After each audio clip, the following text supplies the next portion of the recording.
Fab. So, yeah, we're doing our podcast. Another podcast. I forgot the name of the podcast.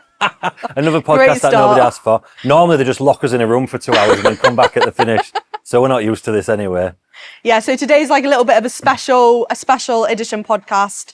So we're basically just going to be answering any questions you've got around like bodybuilding, competing, life, off-season, business. Yeah, anything at all. So, should we open up the floor straight away? Should we just get stuck in? Yeah, do the intro on the thing. What is it? Episode number live episode of another podcast that nobody asked for. At Sanaya's workshop. At Sanaya's stage posing workshop. I feel better now, thank you. Right, who's got questions? Yeah, I wouldn't not recommend back-to-back shows. If it depends. I suppose there's multiple factors involved of like how much you want to be competing in your season, how many shows you kind of got planned. Sometimes you kind of can't help it. Do you know what I mean? Because obviously, I mean, what I would always recommend to clients generally is pick your federation, pick what finals is priority to you, and then pick your qualifier. And then if you want to pick up any other little, so say you was choosing say 2 bros or whatever, and then you wanted to do some NFM or whatever it might be, then pick your qualifier in your final. And if you want to jump in them ones around it, then do so. Sometimes they're going to land a week after. And it depends what kind of peaks you're doing as well. I mean, me personally, the way I do peaks with my clients, they're very like stress-free. We're not like doing massive carb ups and then like cutting all stuff that causes big rebounds after shows and things like that. It's basically just leading into the show very, very easily. So to pick up to compete the weekend after, you just kind of carry on what you're doing anyways. So that's all right. But what you got to kind of probably factor into it, and you'll probably be able to comment more on this, to be fair, as more of an active competitor. The travel, staying in hotels, being thrown out of routine, having to pack all your food up, the time you're taking off work, all these little things that then will accumulate throughout your season as a lot of stress and tiredness and all the rest of it. So if you are doing it, just try and factor that into it, all of those things, and try not burn yourself. I see a lot of people, and I see that this seems common this year. I don't know why I'm sorry if it's any of you lot in here, but like planning out your season, there's like 7 shows that you've got planned, and I think, fuck me, that's a lot of shows planned. If things are going right and smooth, then maybe like jump into some if you're feeling fresh or whatever, but I wouldn't personally advise a client to like choose 7 shows to do. Do you get what I mean? So yeah, you've just got to really make sure your focus is the finals and whatever you're trying to do, and obviously being good enough at the qualifier to get there, and then jumping around that. And if it's maybe local to you or not causing too much drama, then yeah, jump into it. But I won't break your neck to fly up and down the country jumping into 7 different shows. You've got to prioritise what's best, I think. The most I've ever done is 2 shows. Yeah, that's because you always win everything, Leah. But yeah, I agree with what you've said. I think like it seems really exciting when you're planning it out, but it's actually like, it's pretty tiring when you're traveling and then you've got your tan, and then it's like, it is quite a lot of stress, and the day itself is like a super long day as well. So it's just like thinking about that. But I guess if you've also got to consider, are you ready for your first show? Like, do you need to get leaner into your next show? Because if you're then having to do loads of peak weeks, you're losing time where you might get leaner. So if you've got like a client that is doing a qualifier and then you've got another show 4 weeks later, that's quite a good amount of time to like get a bit leaner, and you can get some feedback, see what you look like on stage, and then you think, okay, actually we need to pull a bit more off, or whatever you want to do, or we need to work on the posing a bit. You've got a bit more time. Whereas if you're doing peak after peak after peak, you're not really got that time to pull any more off if you need to. You're only going to look at your best so many times. Yeah. Like the chances of you looking the same week after week after week after week get quite slim the more that you get tired. So you just need to prioritise, I think. I'm just going to repeat that again. So 7th of September going into shows October, November. Is it too long in between? 8 weeks. I did 4 weeks last year, and that was it 4 weeks? Yeah. And I found that really, really difficult. Yeah, definitely. I'd say it's definitely person dependent. And if I had clients asking me to do that, if I knew the bodies I would work to them for a couple of seasons, I'd definitely gauge that on how they are and how you are mentally after the show as well. Because sometimes when there's a big gap and then you get a taste of eating, you don't want to stop eating. Do you know what I mean? And it's hard to get back down. Some people's bodies, and this isn't everybody, but some people's, once you start bringing things back up and say some weight does start coming back on, it's sometimes so stubborn to then try and get it back off, and you end up killing yourself to try and get that, and then killing you look further down the line. Personally, recommendations for clients, if you're picking 2 shows, I try and 2 or 3 weeks apart is perfect for me. If it's 2 or 3, I mean 3, you've got, if you want to be a touch tighter, which generally from most qualifiers to finals, the parameters of what condition you're allowed to bring is slightly different. It gives you a little bit more time to pull a bit more off if you need it. Gives you time to freshen up. It gives you time to go and look good again in a few weeks' time. That would be my personal preference. Have I had people go on for 7, 8, 9 week seasons? Yeah.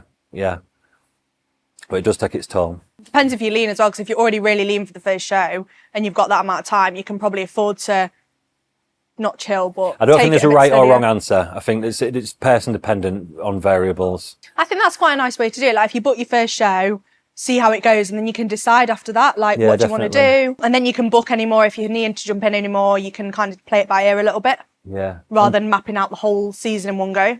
Probably to bring up the taboo subject as well, like if you're using any assistance or anything like that, steroid wise, not so much fat burners wise, I'm not saying you are or you aren't, but like people do, you've got, as women, you've got that to factor in. It's not like guys where you can just keep going and going and going and going. There's a cap on how long you want to be doing that for before it starts becoming possibly problematic. So you really need to factor that in. I spend a lot of my time dancing around, keeping everybody safe and making them look the best at shows, which for me, why it's quite good to keep the shows close together and not let it drag on, because the devil is in the duration with things like that, and you really need to be careful what you're doing before you start seeing side effects. To answer the question that nobody asked. Just us going on a tangent again as always. I think there's some federations that like a leaner look. Like if you look at PCA bikini girls, like they're pretty lean. So I think if you can even talk to your coach about this. Like if you look at the federations that you might want to do, and then you can place them. So if there's one that maybe likes a slightly leaner look, you can go for that like a few weeks after. So you've got a bit more time to come in a little bit more. That tends to be like quite a nice way to do it. But I think it's good doing different federations, because then you can see like what posing you like and which one you enjoy the most. Yeah. I think it's prioritise one and then jump into some others is what I would always advise with that, which can be quite difficult. Yeah, you've got your one main show where you think that's the one like I really want to smash. Yeah. And then if there's any that fall quite nice around it, great, but don't do anything that's going to detract from like your main show. I think as a first timer as well, like I would focus on nailing that 100% for your qualifier, just because when you've got a seasoned athlete and then you know how they come in, you know what you can get away with at qualifiers, and they're going like you can kind of drop in, get your qualification, move on. But as a first timer, you want to smash it. Do you know what I mean? You want to be, I'd say, your absolute best, and then think about the finals after that, because there's probably no worse feeling than coming in roundabout to get qualification, then you don't play. So do you know what I mean? You need to know what you look like on stage. So I'd just really prioritise that one show, and then have a few little scattered about to jump in. How do you handle it? You're all right, aren't you? Yeah, I just think you just got to make sure you've got other things in life, what you like doing and like you enjoy. And I think as well, it's like, you're not going to be lean forever, right? You know that there's like the other side of it. So there's so many other things that you can enjoy and appreciate. Like you can start being more present with your family and friends. You can go out a little bit more. You've got like energy with your training again. Like you start to see yourself getting stronger. So it's really easy to get really hyper focused on, I've done my show. Like it's really sad, but there's loads of other things that are actually really nice to come out the back of it. And it's like, you get to improve again. So I think it's just really focusing on the other things, and No. don't do that. And don't book a holiday, whatever you do. Yeah. So, I would leave it for a good few weeks. I'll tell you exactly what I tell every client. Just don't book holidays, meals out, because you end up, I've done this before, you end up with like one. 5 meals out booked, and you're like, I can't stick to my plan because I'm out for dinner every day. And it's good when you're on prep, you get that bit of dopamine from, oh yeah, I can't wait. I used to feel like, I can't wait to go to my mum's and have a cup of tea and a biscuit. Do you know what I mean? Like things like that. Or people get a buzz out of like booking meals with their friends. And all or like holidays, you're like, oh. Which is great, but there is a period after the show, and I always call it like the kind of 3-week period. You need to kind of class that as you prep. Even though you're eating more, you can be more relaxed and all the rest of it, and there's no like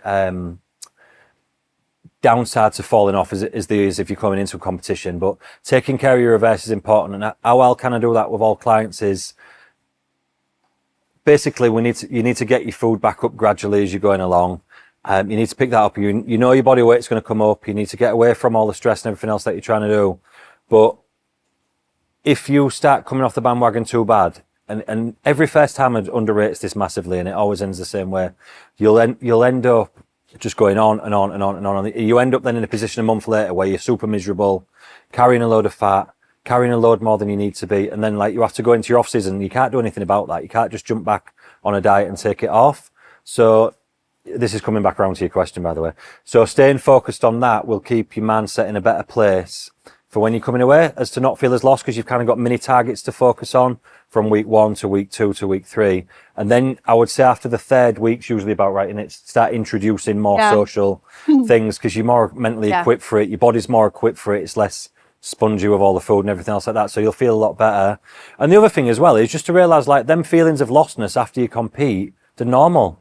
Do you know what I mean? Sometimes you just have to go through what you have to go through, and it's perfectly normal. You don't have to cheer yourself up about it. You don't have to, it's not going to last. Do you know what I mean? It'll always, like anything that you're suffering with in life, if you want to call it that, it'll always just pass over. There's a reason for it. There's a reason you feel a little bit lost.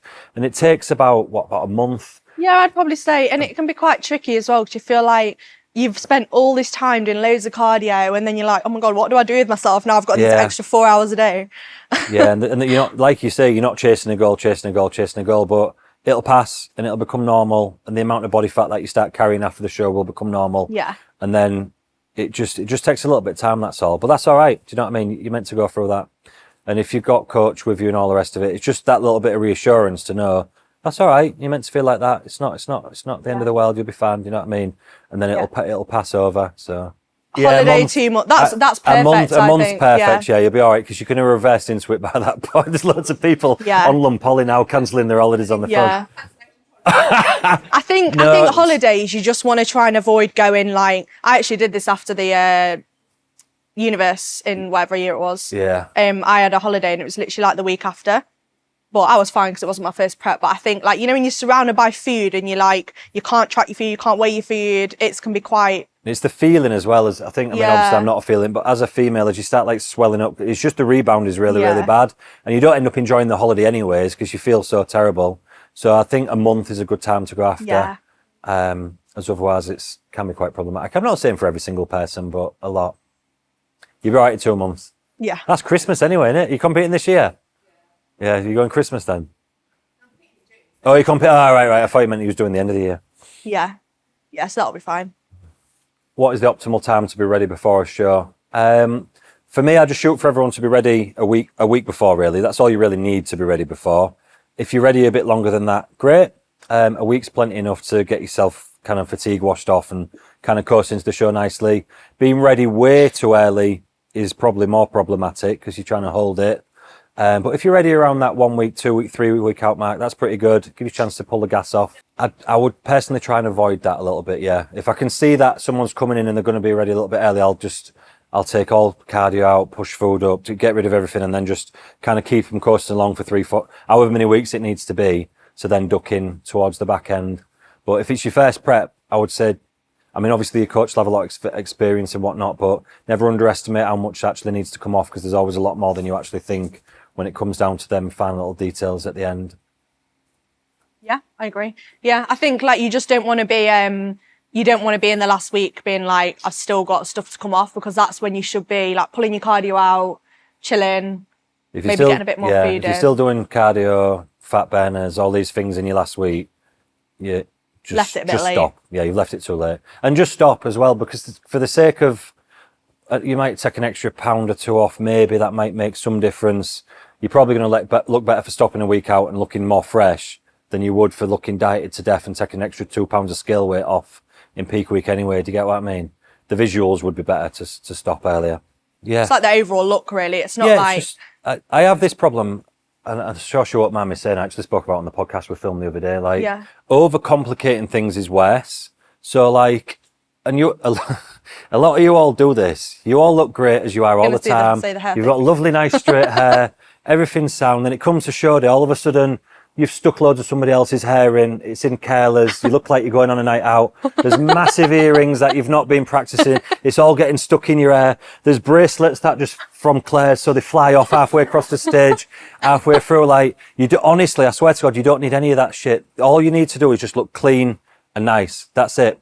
nice makeup, which the team will do for you anyway. You don't have to do anything complicated with your hair. Just straighten it. It's fine. That's all you need. I always think, and I always revert back to, and I know things have changed a little bit now. People have ponytails and stuff, which is fine. But I always think back to like the Olympia bikini girls. Like they've just got nice straight hair. It looks nice. It's clean. It's present. It's nice presentation. That's all you really need. If you got a little bit shorter hair, make sure it's short enough to miss your shoulders. Or if you need to put some extensions in to move it out of the way, that's fair enough. But just considering them things, your physique is the main thing that's judged, and then just a nice, clean overall look. The girl that I was talking about the other week, she'd got like some earrings made that were about that big. It was the same colour as a bikini. It cost her 70 quid, bless her. And I felt real bad, but I was like, get them off. And she just turned up in them on show day, and I was like, so like, they just made her look worse, you know what I mean? And if you're not used to practicing like that, the judges don't care. I swear to God, I've judged hundreds of shows. We don't care if you've got rings on. We don't care if you've got bracelets on. We don't care if you've got earrings on. It honestly means nothing. Nice, clean, smooth, present yourself well, tan's nice, bosh, done. You just want to look put together, basically, and like nice, but it doesn't need to be overcomplicated. No. And yeah. Not like a drag queen. Well, that's sometimes what happens, and that's part of the problem. Yeah. You do more, less is more. I should have just said that. I wouldn't have made a good podcast. But less is more, I promise you. It's physique. That happens all the time, and I always look and I think they look better. It's more clean. Like I literally have my hair like this when obviously not the headband, but I have my hair literally like this when I compete. It's just down and straight. Like takes me 10 minutes, same as what I do every day. Like I've never paid to have my hair done. I think the makeup's worth like paying for because they know what they're doing. They make it match your tan. Yeah, that's important. I think pay for the makeup team there, and same with the tan. But I think hair and jewellery, like it's not really. I won't worry about it too much as long as you've like brushed your hair. You know, when you've not just rolled out of bed, you're all right, I think, with your hair. Some of the best competitors I've had have just been like that. I've had, Meg McKeever. Yeah. She just backstage, like, painting her nails. You're on in 10 minutes. She's like, yeah. Just painting nails backstage. And she just had her hair, like, curly, how she normally has it. It just looks better. Honest.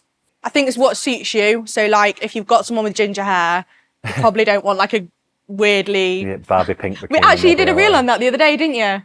I can't remember what bikini colour it was that you had in your reel that you did, but you had black for yours. Yeah, so it's just make sure it complements your like complexion. Well, you're gonna be tanned anyway, but make sure it doesn't like weirdly clash with your hair. Again, it doesn't matter that much. Yeah, you don't have to do anything massively different to everyone because there's only so many colours. Do you know what I mean? Just pick something that suits you. If you go see a good bikini maker, they'll tell you anyhow what suits you. It always seems mad though. Everyone seems to turn up in the same colour in one season, don't they?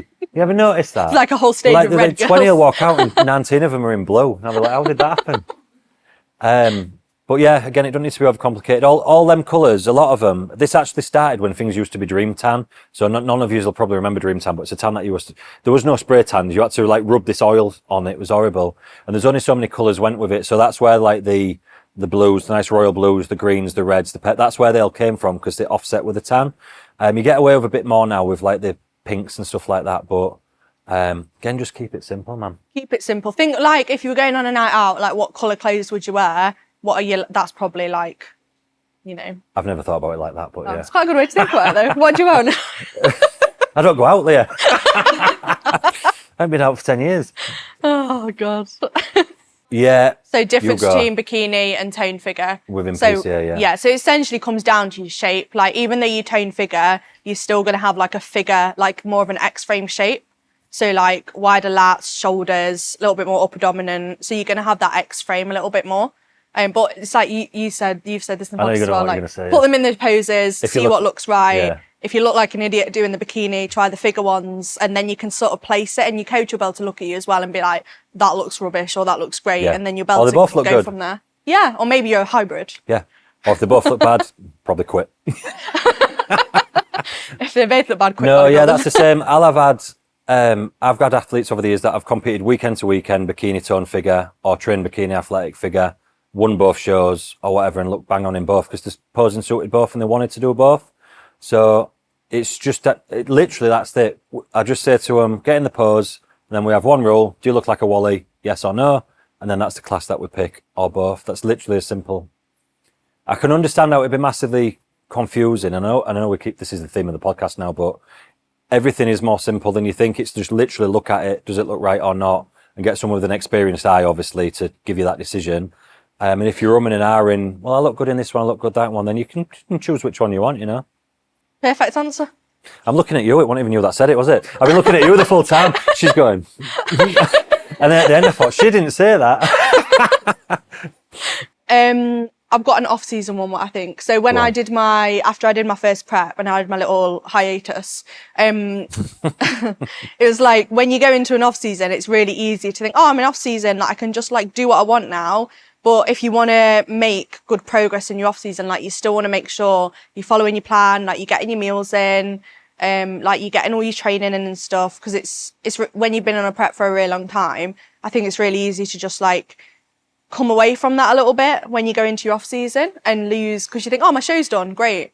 But yeah, and just go back to, as your mother would say, just go, when are you going to be normal again? Everyone's like, oh, when are you going to go back to your normal meals? Like, when are you going to like stop eating your meal prep? But it's like, you still want to keep that going into your off season as well and keep that structure up a little bit. I think that's probably... Yeah, it's come down to quite an art of getting that right, going into the shows and coming out of the shows. For you girls now, it's different for guys because there's a lot more different factors involved, as you can imagine. But you guys have got a lot more recovery. So I think one of the biggest mistakes I see people making is just trying to compete year to year. It's just a bad idea, and you'll see it. You'll have a real good prep on your first one. It'll all come off. You what? So now it's just like in the background. I'm on a break now. Compete, yeah. But I mean, you had 18 months between your shows, didn't you? So that's all right. But going from like 12 months apart each shows, or even the same shows every year, all year, should I say, you need some time to recover. You need time to get things back to normal. You need time to reset your body so it's able to diet and everything again. Because if anyone has ever done it, you'll do your first diet and you've got a lifetime of metabolism behind you, falls off, everything's sound. You try and compete again the following year at the same time, the body's just stubborn, give it a bit of an harder shove, gets you where you need to be. Then by the time you go into your third year, you just fall into bits. And then the longer you do that, it takes a long time to recover. So one of the biggest mistakes I see people making, and the worst clients that I have, well, not the worst clients, but the worst for them when they come to me, is when I say, look, you've burned yourself into the ground. You need to take now 2.5 years probably away from the stage for us to get you back where you need to be able to enjoy bodybuilding again, have fun with it. And you've got to go through some processes that are not going to be that fun to then get there, i.e. putting the weight back on and getting everything reset and all like that. So if I could tell anybody anything, assisted or natural as well, it makes no difference. You need time to reset all the time, and just strategize. Like you guys, a lot of you might only have, say, like 3, 4, 5 years in your competing life. For the most part, that's probably average for women. They don't usually drag it on over prolonged periods of time too often. So you want to strategize doing that well, get in, get out, be healthy, make sure you're not wrecking anything. Because obviously dieting down to these low body fats recurrently is not the healthiest thing in the world for anybody, never just females in general. So you want to strategize when you're going in, and then when you're next competing, and take the advice of people that know. Take the advice of people that know, because I've had clients that don't like the answer that I give them, and I'm only there for people's best interest. I'm not there for anything else. I could easily take very talented athletes and just get them competing, because it's good as a coach, but I would never put that over somebody's well-being. Do you get what I'm saying? So I would get them competing at least 18 months apart in general, and maybe even 2 years sometimes, which is not what everyone wants to hear. They want to be on it, but you're just going to burn out and wreck yourself. Generally. And you'll have a much more enjoyable prep as well. If you like going to the prep, having had a good time off, like, you know, live your life a bit, build a bit of muscle, get your food up, you'll have a much nicer prep and you'll enjoy it way more than just like hammering back-to-back years of shows, like year in, year out. And then you can stick with it for like a long time rather than just burning yourself out after 2 years and then like quitting. You can just, there's like no major rush with it, right? So you can just take your time and enjoy it a bit more. And health aside as well, making noticeable improvements. Yeah. You want to be noticeably better every time you go back. You don't just want to be the same, oh, and I managed to take an extra 3 pounds of fat off and I was a bit tighter. Like, you want to be noticeably better every time you go back in the stage, in my opinion, anyway.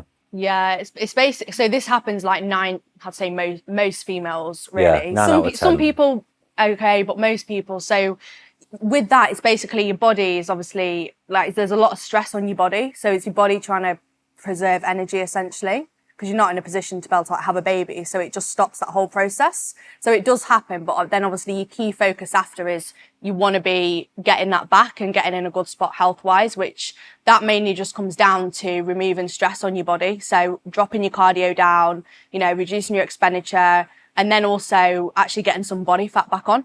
So you've just got to look at those things are so important from a health perspective as well, because it's not just about having a baby. It's also about, from a health perspective as a female, like, you know, if for things like bone density and stuff like that, like you want to be in a good spot with your cycle. So it's just basically dropping your stress off after your show.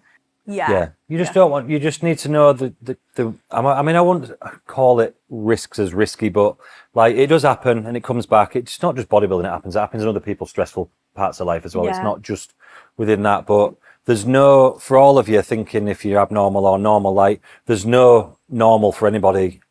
Some clients, I'll start them dieting, we're in 3 weeks and it's vanished. Yeah. Like in some cases, and some people are having periods on the week of the show and we're having to deal with that and everything, what's going on. So like, but usually it's about halfway through. If I was to call an average, usually buggers off halfway through, and then you'll just get the symptoms for the first month or so, and then it kind of vanishes. And then coming out the back end of the show, again, everybody's different. Some people, as soon as we get stress off, get a bit of body fat back on, first month, bosh, it's back. Some girls are waiting 3, 4, 5 months, often till it comes back. But it does always come back. It's just completely person dependent, like I say, with your experience or other people's experiences or whatever. You've just got to kind of gauge what's in front of you really and just kind of take it at that. Oh yes. Yeah. This is one of my juggling acts. It is a hard thing to manage, isn't it? No, so that whole cycle is shut down essentially. So you won't have those highs and lows like you would when you get like your estrogen spike or whatever. When you ovulate, obviously you're not ovulating, so you don't get that spike in like estrogen like you would when you're having your cycle. So you won't get any of like the bloating or the PMS that comes with it either. Yeah. So like I say, usually the month after it goes, you'll sometimes usually get that, but nothing else will come. On peak week, so what you'll usually find is when you're lean, stage lean, if you're still having your periods or whatever, that little bit of extra bloat that you get very often doesn't make that bad of a difference. It's sometimes just a little bit of a more fuller look. With some people, yeah, don't get me wrong, it does, and we have to deal with that. If you were looking at going into peak week and this happens to you at the time, I would advise you not to carb up, because that usually makes things 10 times worse. I would just go in with what you've got and kind of coast that in, because if you start adding carbohydrates to the fuel, it just to the fire, sorry, it just usually makes things a lot worse generally. And then one thing that can be quite helpful, like the night before and the morning of the show, if you are clinging onto a bit, just a little bit of dandelion root extract. Usually it'll just take a bit of the surface off and kind of coast it in. So it's just gently. If you're having it that week, you've got to be very careful going in with being less aggressive with anything that you're doing across that time, you know. So if you're on that and then you start throwing a big carb up in, you're gonna blow up. Yeah. So you drop off a lot of your expenditure leading into your show. So when you come into peak week, what tends to happen is your cardio will come out completely towards the back end. Your step targets will come down leading into your show. So that's what will allow you to like drop off any like excess stress or like inflammation. Yeah, you basically should be chilling pretty much your last week, bit more food in, and that tends to like tighten everything up a bit and just, yeah, normally I'm just about more pump sessions. Yeah, I always say keep a few reps in reserve, the reps a little bit higher. You just want to be pumping through that week really. You don't want to be causing any damage. And then like Leah said, steps are right down from a week out. For me, cardio's gone. Anything stressful on the body, like fat burners or anything like that, get taken away, do you know what I mean? And then lead in. But that's good to do for your prep as well. You want to be spending some time doing that through the prep, so you're not just accumulating, because that'll slow your progress as well massively. So if like you're noticing that now, it's a good time to like drop steps, drop cardio, drop some bits and pieces, have a few days chilling, and then dig back in. Because when you see that starting to come on, that's basically your body going, ugh, and getting too stressed out for it to then give you a good fat loss response. So it's good to just simmer that off and then start pushing again after that. Then when you see it starting to accumulate again, boom. And that's why it's good to give longer on the prep to factor those in. Like generally just having one day off doesn't do the trick. You need 2 days, maybe 3 sometimes. essentially run it as like little refeed days through your prep. So you like stress, and then you could drop it off and then you come back up. So you're not just like hammering it for like 25 weeks straight or whatever. That's to con your body, basically. Trick your body into thinking it's actually okay when it's not. Trick it into thinking you're not trying to kill it. Depends if you're Depends if you're going to the dark side or not. It's up to you. No. So I like HR Labs Fever. I generally use that with a lot of clients. I think that's a good fat burner that works incredibly well. And your Himbine. Yeah. Make a note. Well, you're going to send it to my sponsors. I'm only joking. HR Labs Fever. I like that one a lot. Works incredibly well. Conte do a like pre-shred as well. Yeah, we're just plugging our sponsors here. Yeah. Sorry. and I'm with. And your Himbine as well. I'm not sponsored by your Himbine. That's an hard one, that. Is it like when you're doing cardio or? Yeah, I think I've had some. I think bad that ones does with happen them. a little bit. So to be fair, when you're like Are you in your first prep now, or are you going into it? Yeah. If that is something you're prone to, anyways, I'm quite prone to that. To be honest, that happens quite a lot. And it did happen to me on the prep. I'm not saying it didn't, but I think as you go gradually into it, it's not as bad. I remember the first ever prep I did. First time I did cardio, it happened. I didn't even know what it was. And I did one cardio session. I was thinking, I don't know if this is for me, God. But I carried on anyways. Yeah, it's a tricky one. So, are you doing your cardio like fasted? I used to use like HydroFlow in the morning, and that sometimes helps a little bit. If it's got like just a scoop or something like that, like a hydration thing, and then I found that helped loads. Like just take the edge off it a little bit if you're doing your cardio, because when you're at the back end of your prep, you go to bed hungry, you wake up hungry, then you're bashing out loads of cardio. Yeah. And I was like doing all my steps in the morning as well before I'd even eaten anything. So having some sort of hydration thing, that really helped me loads, just take the little edge off it in the morning a bit. So what I did was, I've never actually told anybody this. I think I'm weird going to my cardio or rice cakes in my pocket, but I used to just have 2 or 3 rice cakes with me in my pocket, not real sugary ones either, just normal ones. And I would say that's like 18 grams of carbs or whatever it is for the little calo ones. I'd have them with me because it used to happen to me quite bad. So I couldn't see or anything, and I wouldn't be able to get up or nothing. So I used to have them with me in my cardios. And then if I needed to use them, which sometimes I did, I would just take that out of my food later in the day because it's only 20 grams of carbs. If you can allow that from a meal later on when you're just more sat, when it's not going to matter as much, I would have it with me and then just kind of sit on a wall because I used to do my cardio outside. I'd sit on a wall, get myself sorted out, and then try and make my way back to my house. Outside? Yeah, because I was like 20 stone, so just walking was enough for me. Oh. I was thinking, God, were you running on prep? No, I wasn't running, no, just fast walking was enough. That's all I used to do for cardio. Heavy as fuck, wasn't I? Yeah. Yeah. There is zero weight, there's nothing in an eye walk. It's not even looked at. It's not even, that's when they're actually adding the scores up. You could literally run to the front and just go, or just carve into your tan, I hate judges, and it won't make any difference because the score's already in by then. That's literally them, and the routines with figure as well. They're just time fillers for the judges to be able to have time to tot up the scores, for you guys to have some more presentation time on stage, otherwise it'd just be on and off with the judging, and to get some photographs. That's literally all it's for. I think there might be some that don't quote me on tubers because I don't know. Yeah. So now I might know that. I think yes, and I think the ones who do say that they judge that section of it. I mean, how can you? Do you know what I mean? What like, oh, she was in third, and we're going to bump her to second because she had a better eye walk. It's basically your quarter tens because that's where they'll see you all next. Same with all your categories, they'll see you all next to each other, and then they'll pull out and move people around. That's when they'll do all their figuring out the placings. That's why I was sorry, Leah. No, sorry. That's why I was saying to her, and just don't worry about your eye. Just that's a bit of fun afterwards. The adrenaline's still going at that point. You're having some fun. I wouldn't even put an ounce of thought into it, apart from knowing what you're doing and practicing it. But I wouldn't put any worry into that. I'd put all my thought into the comparisons because that's when you're actually judged. Normally, by the time they call you out and they've moved you around, they know who they're placing. The way the judging's done. So for those of you who don't know how it works, say there's 7 people sat there, yeah. Or say there's 9 people sat there, there's 9 judges sat there along. What happens is everybody comes out on stage, right? Say there's 15 of you or whatever. The middle judge will shout down to all the other judges 6 or 5 or 7 or whatever number he wants for the first call out, depending on generally on the standard of the lineup, would be the number for that. And obviously they're always trying to pick a top 6 in a big lineup. So all 9 judges will then write down from what they can see in them, in them initial 10s when you first come out, that's when all the judges are writing down what numbers they want for the first call out, right? So you'll put in number 1, number 7, number 6, number 5, blah, blah, blah. Hand it into the middle. There's a collator in the middle who's got all of your numbers written down, and they'll literally just take the sheets and put dashes next to each of your numbers for everyone that's put in. And then basically the people then with the most dashes next to them, that's the first call out. So then they'll drag 7 forward or 6, whatever it is, say there's 7 forward. They'll go through your 10s. That's the one that's being judged the most, right? Because that's your top 6 or 7. So every judge then is looking. The head judge will decide generally who's the more stronger ones, put them towards the middle, and the ones that are not as stronger towards the edge. And then they'll go again. And that bit is the bit generally when all the judges are writing down first, second, third, fourth, fifth, sixth.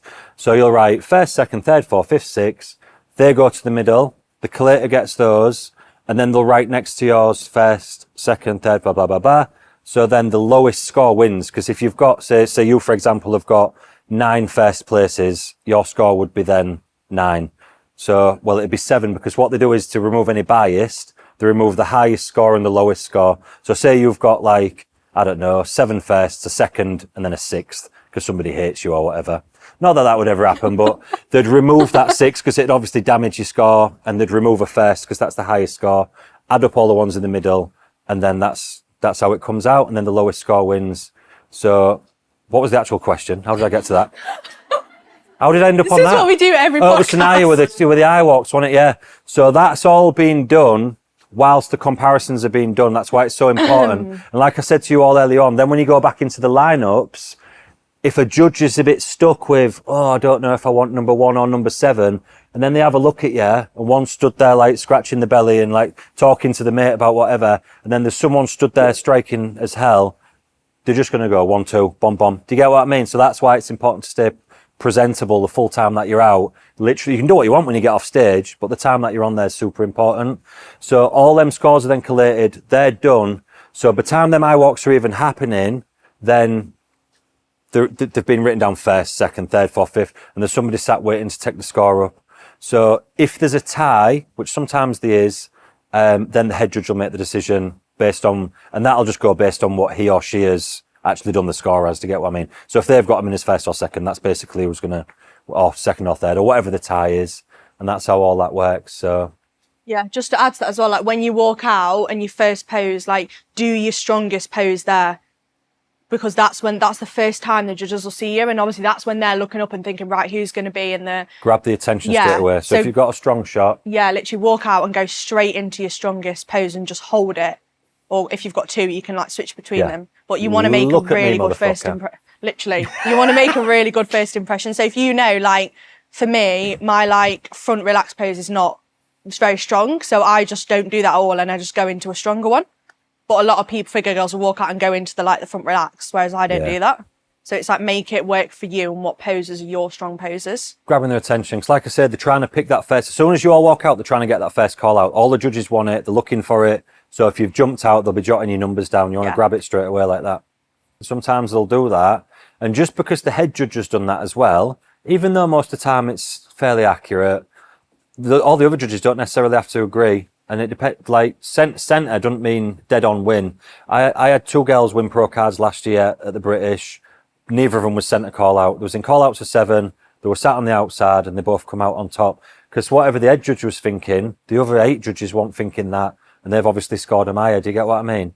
So yeah, don't. There's nothing worse, and it's hard because your head gets boxed in when you're doing it. There's nothing worse than seeing somebody getting shifted out, and then they get a face on, or you can see them that's not cool. Do you know what I mean? And your presentation is everything, and that's right down to the way you your demeanour is, the way you're smiling, the way you think like that. So just fake it. Obviously you're fuming. You didn't want to be on the outside.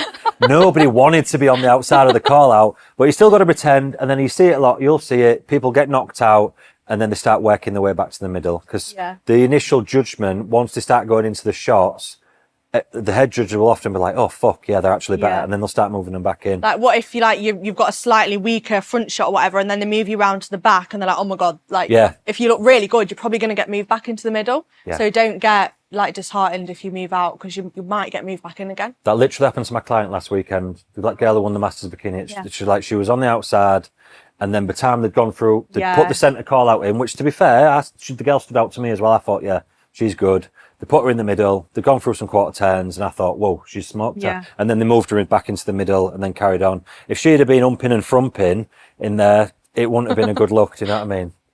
You've had loads of clients who are natural win pro cards in PCA. Yeah, I've had a good handful of pros, 10 pro without using anything naturals, and they'll compete in the natural federations as well. Sometimes just to prove it, to be fair. 'Cause I don't think people believe it, but it's very, very person dependent on what you decide to do. As a coach, and I'll talk from a coach's perspective, I would never, and like obviously you would attest to this and anyone else, I'll never say, check this, you need to take this. There's none, you can't, if you're getting told what to take, that's bad. So that's a bit of a red flag, yeah. How I will address that with my own clients is, because I've had the opposite happen to me as well. I'll say, look, these are the things that some people use, X, Y, Z, whatever it might be, 3 or 4 things, some for fat burning, some for muscle retention, whatever it might be, that are all safe in my opinion, and I can keep people safe while they're using it. I'm not telling you to take it, but if you are thinking about using stuff, ask me as many questions as you want. And then if you want to do it, that's your choice. Do your own research as well. Don't listen to what I'm saying and then come back to me. Because what I have actually had is, I used to say nothing. So I used to think I ain't encouraging people to do stuff. And I've got people go to shows and then they come off and go, they was all taking stuff. Why didn't you tell me about that? And I go, yeah, I know, yeah. And they go, well, why didn't you tell me? I would have done that. And then they have a go at me for it. So now I just kind of provide people with a few safe options. If they want to do stuff, they want to do stuff. X, Y, Z. Do you need to take it? No, you don't need to do anything. Will people generally look better with using something? Obviously, yeah. But what I'll always say is within the criteria of, especially the ones that I coach at, which would be bikini, train bikini, tone figure, athletic figure, and generally some wellness as well. I don't really get many train figure clients. You can look like that naturally. So if you can look like that naturally, then you don't need it. If you as a person either don't want to wait around for a few years to get to that level naturally, fair enough, and you want to do it a little bit quicker, that's sound. Or if your preferences, you just want to bish bash get it done now, fair enough. And some people just can't get there naturally. It's just how it is. You either can't get big enough, or you can't retain the muscle on prep, or you can't get lean enough. That's just some people. I'd love to sugarcoat that as a fairyland story and like, everyone can do it, you just need to take your time and blah, blah, blah. But that's not true. Do you know what I'm saying? So, but what I'll say is you can get there naturally. And if you can get within them parameters, you only need to be within a certain parameter to achieve that. Do you get what I'm saying? So if tone figures from there to there, condition wise and size wise, you can get there naturally, compete like that. Don't mean to say you have to take drugs because Sally and Sarah are in the same class are taking drugs. They might have needed that to get where you are. Do you get what I mean? And the same with all the other categories. So it just depends where your body's taking you. If you want to spend the time doing it, it's all good. Yeah. Everyone's at such a different start point as well. Like if you've come from a sporting background, like you've got loads of girls that come from like powerlifting, you're going to have quite a lot of muscle anyway. So it's like looking at where you are naturally and how much muscle you've got naturally. Yeah. And like I say, I've had, I think 3 athletic figure girls, 10 pro naturally. Yeah. So it's not like it's just restricted to tone figure or tone bikini. That I've had 3 of them over the last 5 years, 10 pro natural. Not everyone shouts about it, to be fair. Not everyone's that bothered. No. Right. So once you've achieved everything, I mean, to be honest, that's a lot longer than what people think it is. I mean, I think you probably need to put a good 10 years in to probably actually see that natural potential. And again, that's what I'm saying. It comes down to how long do you want to wait? How long do you want to be bodybuilding for? Like I say, a lot of girls want to be in. I'd say don't just start taking it straight away. You need some groundwork behind you and a good few years of training and all the rest of it. But then some of you might come in and think, well, I only want to do a couple of seasons. I want to look the best I can look in them seasons. I know what the risks are. I'll take a bit of this, bit of that, and then I'll bugger off, start a family and have kids. Do you get what I'm saying? Whereas some people might want to be in it for the long haul. Everything's so person dependent. I definitely don't want to give like a blanket statement of you need to do this, you need to do that. Do you know what I mean? Personally with stuff like that, I have a limit which is extremely low of what I'll put my own clients with. And I have clients sometimes leave after that because I won't take them any further with the amount or the type of things that they're using. For me, I don't want to do that to anybody. And that's up to them if they do, but I don't want it under me. So I'll sometimes have clients leave at the end of that and then go on to somebody that's more relaxed with that type of thing, you know. As you can see by my Instagram, everyone looks like girls, talks like girls, Always walks positive. like girls. We like to keep it that way. Any more? We're all set. Wrap up. We're all good. Yeah, all good. Yeah, hopefully that's been useful. And if anyone has like any more questions, you can just drop us a message on like Instagram or socials. Instagram, yeah. Make sure you've watched all our other episodes Yeah, before you even message. because it might be answered. No, I'm joking. Go in. We're on Apple, Spotify, YouTube. So go in. Wherever Leah puts us, I don't even know. Sort it out. Yeah, but thanks so much, and hopefully it's been helpful. Yeah, thank you very much.